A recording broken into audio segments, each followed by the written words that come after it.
আসসালামু আলাইকুম প্রিয় দর্শক ও কৃষি উদ্যোক্তা বন্ধুরা, মধুবন কৃষি খামারে সবাইকে স্বাগত। বন্ধুরা, আপনারা জানেন যে আমার একটি সমন্বিত খামার এটি। আর এটি হচ্ছে ঝিনাইদহ জেলার কালীগঞ্জ উপজেলার বানুড়িয়া গ্রামে। আর ইউনিয়ন হচ্ছে 6 নম্বর তিলোচনপুর ইউনিয়ন।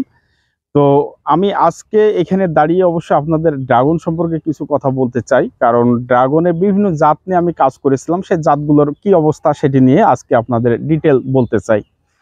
প্রথমত যদি বলি, আমরা এখানে লাগিয়েছিলাম 30 রেড, ট্রিশিয়া হাইব্রিড।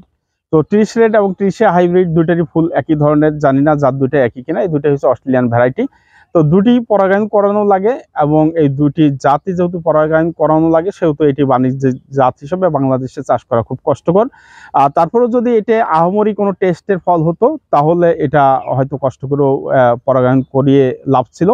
কিন্তু আমি দেখলাম যে না, আমরা যে জাতগুলো সচরাচর চাষ করি বাণিজ্যিকভাবে, সেই জাতগুলোর ধারে কাছেও এই জাত দুটি নাই। যার কারণে আমি 30 রেট তুলে দিয়েছি, 30 হাইব্রিডও তুলে দিয়েছি।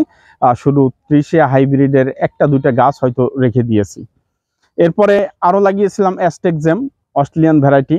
সেটাও আমি তুলে দিয়েছি, কারণ এটি একটি বুনো জাত বলে আমার কাছে মনে হয়েছে। ফিজিক্যাল গ্রাফিটি সেটাও আমি তুলে দিয়েছি।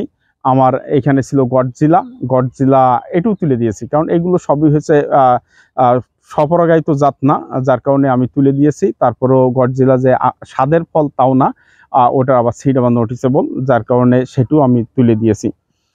এছাড়াও এখানে আরও বেশ কিছু জাত ছিল, যেমন কলম্বিয়ান সুপ্রিম রেড। সেটাও দেখেছি যে এই জাতটু বাংলাদেশে ভালো করছে না, এবং ওই জাতটি আসলে টেস্টও তেমন ভালো না, এবং ফলের সাইজও ভালো না। সব মিলাই আমি ওই জাতটিও কিন্তু তুলে দিয়েছি। দর্শক, ক্যাথিভ্যান অরাম নামে একটি জাত ছিল, সেটিও আমি তুলে দিয়েছি। ক্যাথিভ্যান অরাম বলি, ব্রুনি বলি, অথবা কনিমিয়ার বলি, এইগুলো আসলে শৌখিন জাত, এগুলো পরাগায়ন করানো লাগে, যার কারণে এই জাতগুলো তুলে দিয়েছি। এখন আমার বাগানে যে জাতগুলো এখনো পর্যন্ত আছে, সেগুলোর ভিতরে দেখার মতো, মানে দেখার অপেক্ষায় আছি, সেটা হচ্ছে ডন সুপ্রিম, পার্পল ডন, ডেজার্ট কিং হাইব্রিড। গত বছর একটি ফল পেয়েছিলাম, অত্যন্ত সুস্বাদু। কিন্তু তারা যেটি বলেছিল যে ডেজার্ট কিং হাইব্রিড স্বপরাগায়িত জাত, কিন্তু আমি সেটা পাইনি, যার কারণে এটিও বাণিজ্যিক জাত হিসাবে আমরা বলবো না। এই বছরে বেশ কিছু ফুল এসেছে, দেখা যাক এগুলো পরাগায়ন করানোর পরে কেমন দাঁড়ায়।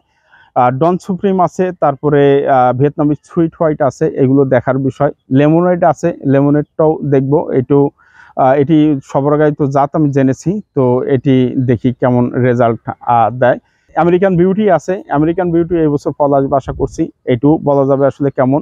ডিলাইট আছে, এটিরও ফল কেমন হয় সেটি দেখার বিষয়। আর এটি সবরাগায়িত জাত মনে হয় না।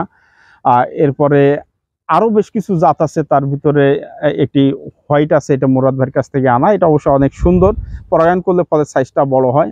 আর অজি গোল্ড বলে যেটি আমরা জানি, সেটি দেখি এই বছর আমি বলতে পারবো অজি গোল্ড আর আমাদের যে ইয়েলোটা ছিল সেই ইয়েলো আসলে এক কেনা, যদিও আমি ইয়েলোর জাতগুলো সব তুলে দিয়েছি, কারণ এটা বাণিজ্যিক তেমন কোনো ভ্যালু নাই, যার কারণে আমি সেটি তুলে দিয়েছি।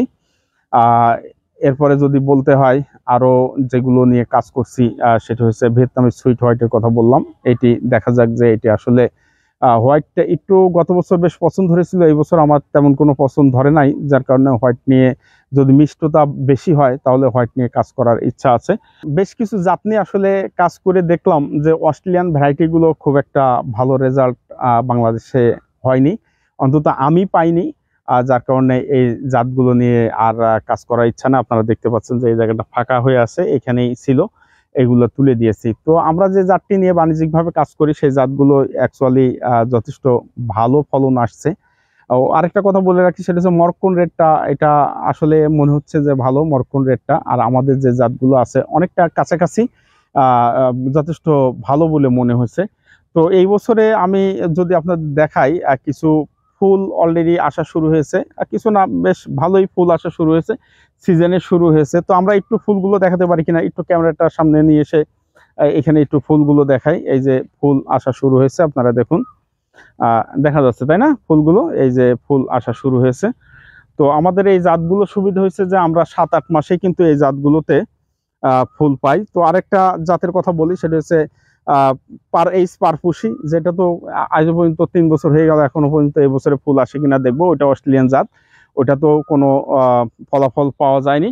আমরা যদি এইদিকে দেখি, বেশ কিছু জাতে এটি একটি টক মিষ্টি জাত, যেটা আমি বলেছিলাম যে এই জাতটি মূলত অন্য একটা নামে নিয়ে আসা, পরবর্তীতে দেখা গেছে যে সেই জাত না। তারপর এই জাতটি টক মিষ্টির জাত।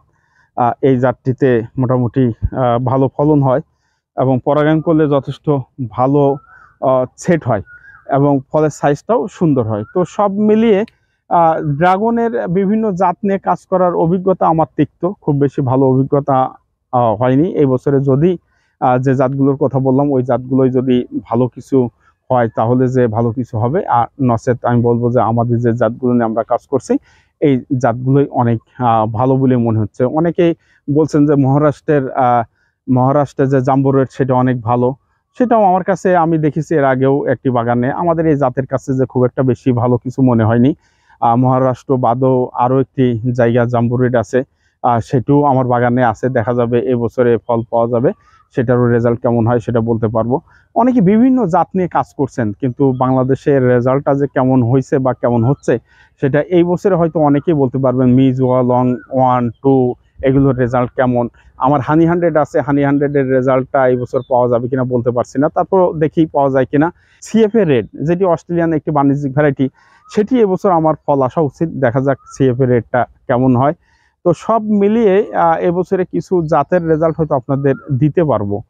তো আমার এখনো পর্যন্ত মনে হচ্ছে যে আমরা যে জাতগুলো চাষ করি সে জাতগুলো যথেষ্ট ভালো। এই ছিল মধুবন কৃষি খামার থেকে সর্বশেষ ড্রাগনের আপডেট। সবাই ভালো থাকবেন, আমার জন্য দোয়া করবেন। আল্লাহ হাফেজ।